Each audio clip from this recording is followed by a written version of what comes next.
Hello दोस्तों, आज मैं आपको बताने जा रहा हूँ साइंस फिक्शन और हॉरर से भरी फिल्म प्रोमीथियस की पूरी कहानी।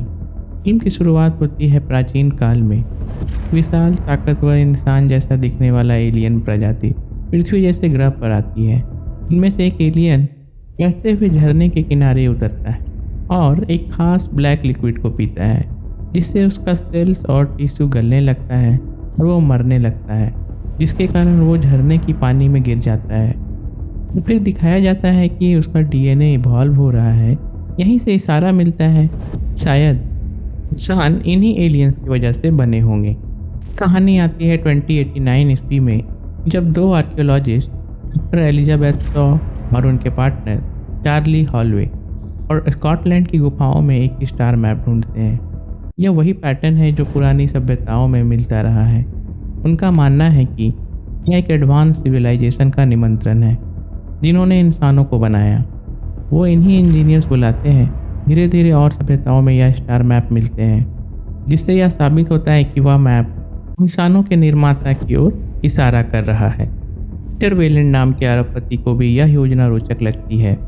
वह वेलेंड कॉरपोरेशन की तरफ से प्रोमीथियस नाम का स्पेसशिप बनवाता है और एक एक्सपीडिशन शुरू करता है। इस टीम में as crew member Shaw, Holloway और कुछ वैज्ञानिकों की टीम, साथ ही साथ रोबोट जिसका नाम डेविड है, मिशन इंचार्ज और वेलेंड की बेटी विकर्स भी शामिल होती है।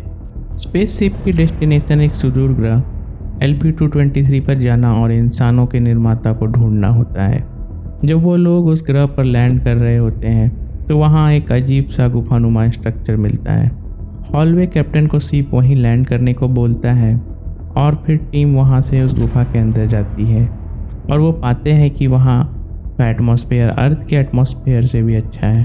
क्रू जब और अंदर एक्सप्लोर करता है तो अंदर बहुत सारे सिलेंडर, इंसानी चेहरे जैसी बड़ी मूर्तियाँ और इंजीनियर की लाशें पाते हैं।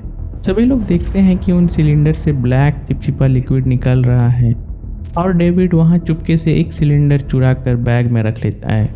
उनके शिप पर लौटने के बाद जांच से पता चलता है कि इंजीनियर और इंसानों का डीएनए लगभग एक जैसा है, यानी सच में इन्हीं इंजीनियर्स ने इंसान को बनाया है।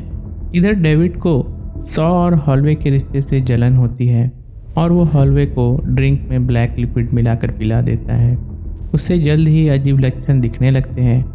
उधर स्ट्रक्चर में बाकी दो क्रू मेंबर मेलबर्न और फायरफील्ड रास्ता भटक जाते हैं। वहाँ मौजूद विचित्र एलियन स्नेक जैसे जीव उन पर हमला कर देते हैं, जिससे मेलबर्न मारा जाता है और फायरफील्ड ब्लैक लिक्विड के संपर्क में आकर मॉन्स्टर बन जाता है और बाद में प्रोमीथियस पर लौटकर क्रू पर हमला करता है।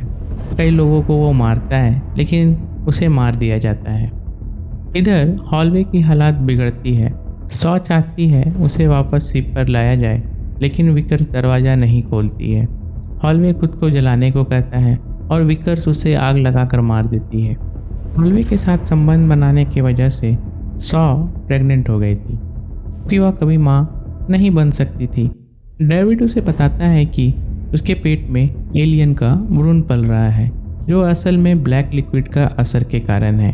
शॉ जान बचाने के लिए अपने आप को सेल्फ ऑपरेटिंग ऑपरेशन मशीन से सिजेरियन कर एलियन भ्रूण को बाहर निकाल देती है और वह उसे मेडिकल पॉड के अंदर छोड़ भागती है। शॉ को पता चलता है कि असल में इस मिशन के पीछे छुपा हुआ वेलेंड है, जो अब तक हाइपर स्लीप में था। वेलेंड चाहता है कि इंजीनियर से अमरता का राज पूछे ताकि वह कभी मर ना सके।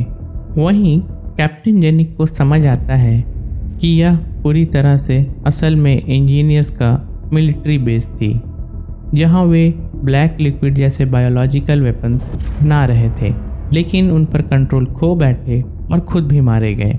टीम वेलेंड को लेकर इंजीनियर्स के जहाज तक पहुंचती है। डेविड एक जीवित इंजीनियर को जगा देता है। वेलेंड उस इंजीनियर से अमरता का राज पूछता है, लेकिन इंजीनियर गुस्से में डेविड का सिर धड़ से उखाड़ देता है और वेलेंड को भी मार देता है। अब वह अपने स्पेसशिप को लेकर पृथ्वी को तबाह करने के लिए उड़ान शुरू करता है। कैप्टन जेनिक को अंदाज़ा हो जाता है कि अगर इंजीनियर्स का स्पेसशिप पृथ्वी पर पहुंच जाएगा तो मानव जाति खत्म हो जाएगी। वह अपनी शिप प्रोमीथियस को इंजीनियर के शिप से टकराकर कुर्बानी दे देता है, जिससे उसका रास्ता रुक जाता है। इस हादसे में जेनिक और उसके टीम की मौत हो जाती है और विकर्स भी मारी जाती है। इसी बीच सॉ उस मेडिकल पॉड वाले कमरे पे पहुंचती है, जहां वो देखती है कि उसका निकाला गया एलियन भ्रूण अब विशालकाय स्क्विड जैसा बन चुका है। और उधर इंजीनियर मरा नहीं होता है, वह उस पॉड में पहुंचता है और सॉ पर हमला कर देता है। तभी वह मॉन्स्टर एलियन इंजीनियर को जकड़ लेता है और मार डालता है। इस डेड इंजीनियर के शरीर से फिर एक किस्म का जेनोमॉर्फ एलियन बाहर आता है, जो एलियन फिल्म के पहले पार्ट में दिखाया गया है। इधर सॉ बचा हुआ डेविड का सिर और उसके बॉडी को जोड़ती है।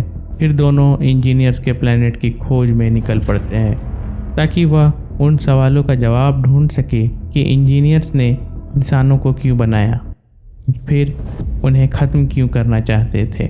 दोस्तों, प्रोमीथियस सिर्फ एक हॉरर फिल्म नहीं, बल्कि यह ज़िंदगी, सृष्टि के सवाल और एलियन लाइफ के स्ट्रगल्स पर बड़ी सोच छोड़ती है। आपको फिल्म कैसी लगी? क्या आप भी ये मानते हैं कि इंसान की रचना कहीं बाहर से हुई है? अपनी राय कमेंट में ज़रूर बताएं।